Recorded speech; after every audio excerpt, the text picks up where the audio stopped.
people are very wrapped up in this themselves. You know, a man wrapped up in himself makes a very small package indeed. And one of the issues, I suspect, is that people are thinking of themselves a lot. You know, if you want to break out of that, if you want to kind of re-engage with society and have a better chance at a flourishing life, it's not that you need to think less of yourself. It is that you need to think of yourself less. No one's asking you to think less of yourself, but we are now told that we are not allowed to tell the man who thinks he's a woman that he's really a man, because gosh, you know, it would be so awful for him. It would be so, he just has this problem, and so we all need to go along with that. We're not allowed to say that it's better to be married than not to be married, you know, and going back to our example at the bar, you know, hitting the bar every night and picking up the cute chick. Well, some people just can't get married. Right, that's too bad. Yeah, people suffer. Everybody suffers, okay? You and I have suffered. Everybody watching this right now has suffered.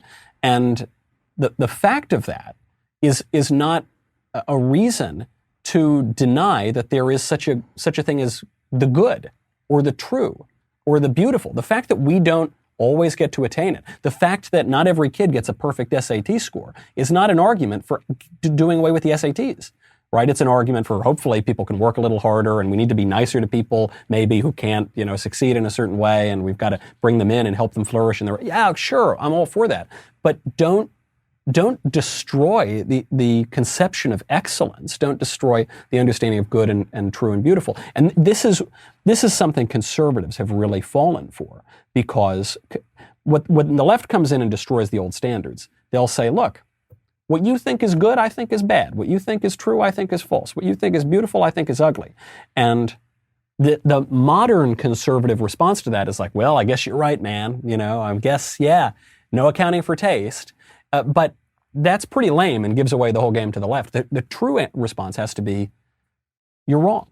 You're wrong. We're right and you're wrong. And by the way, if you're right and we're wrong, you need to convince me of that. You need to make an argument that persuades me. But the radical subjectivism that we have all fallen into is what has allowed these kooky theories to take hold. I mean, you referenced this point I made in the book earlier on, which is that the revolutions need to take control of the common sense. This is the insight that began political correctness. It began about 100 years ago. Marx failed to instigate his worldwide revolution. He wanted all the lower classes, right, the working class, to unite across the world.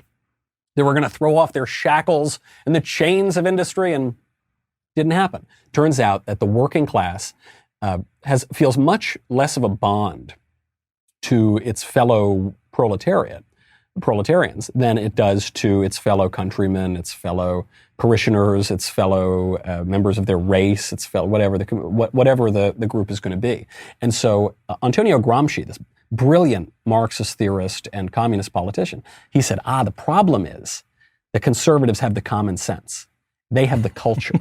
And so what we need to do, if we want the revolution to succeed, we need to go in, infiltrate all of these institutions through a war of position, and then transform the common sense such that, you know, the workers who won't get on board with our theories right now in the factory, they will be so steeped in our culture and our ideology that they will naturally follow us. And, it's hard to deny that the left has been fairly successful at that over the last 100 years. My favorite quote that summarizes that is, the left won the culture war, now they're just driving around shooting the survivors. Which is just the most accurate thing. It really does seem to me like the left really hate the working class at the moment, though. Do you get this sense? Yeah, there is a clear disdain and contempt. I mean, you see this over the past year with the exaltation of our Dr. Fauci, peace be upon him, and all the other high priests of progressivism. I mean, these are the experts who know much better than the deplorable, irredeemable, bitter clinging. I mean, these are the words that just the Democratic presidential candidates and presidents have used to describe the lower classes, also known as the American people, a huge portion of the American people, over the past 10 years. They hold them in great contempt, and I think comes from an irony that the left purports to love humanity and fight on behalf of humanity. And they're so focused on humanity, they can't concern themselves with actual humans. The humans really drive them nuts, but humanity they love. It's weird as well because the vast majority of immigrant populations, of black and ethnic minorities in America are probably going to be working class. But it seems like their label of ethnic minority has superseded their label of working class. So the culture provides them an exit route out and kind of a safe space within the leftist ideology. Is that right? Yes, and that this was Gramsci's observation too. He said people actually don't really identify with their job or their economic status. Well, not That's anymore. Too Definitely not abstract. anymore. Yeah, I mean, but they could identify much more with, say, their religion, their nationality, their race, their whatever. And so that does give the left an out. It's why the left has done very, very well, certainly with black voters, but with other minorities too, other immigrant groups, is because they can really gin up that kind of grievance and resentment. And where it didn't exist before, they'll sort of manufacture it, like they did through institutions like the Ford Foundation and other groups in the 1970s.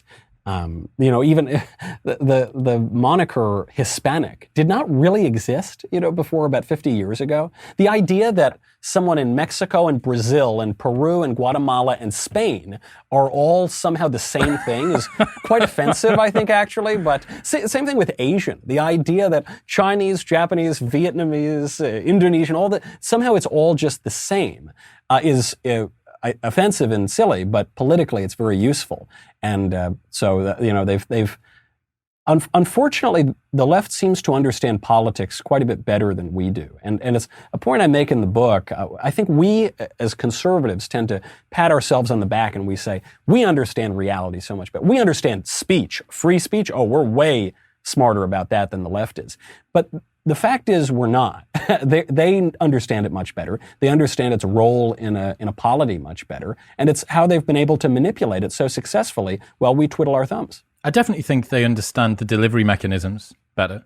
Now, everything that the left creates is slicker and sexier and cooler. And I know that you guys at the Daily Wire are trying to slowly sort of claw your way back into the culture at the moment, but it really does feel like the left won the culture war, and now there's just a few silos left over from the right that are trying to sort of hold on.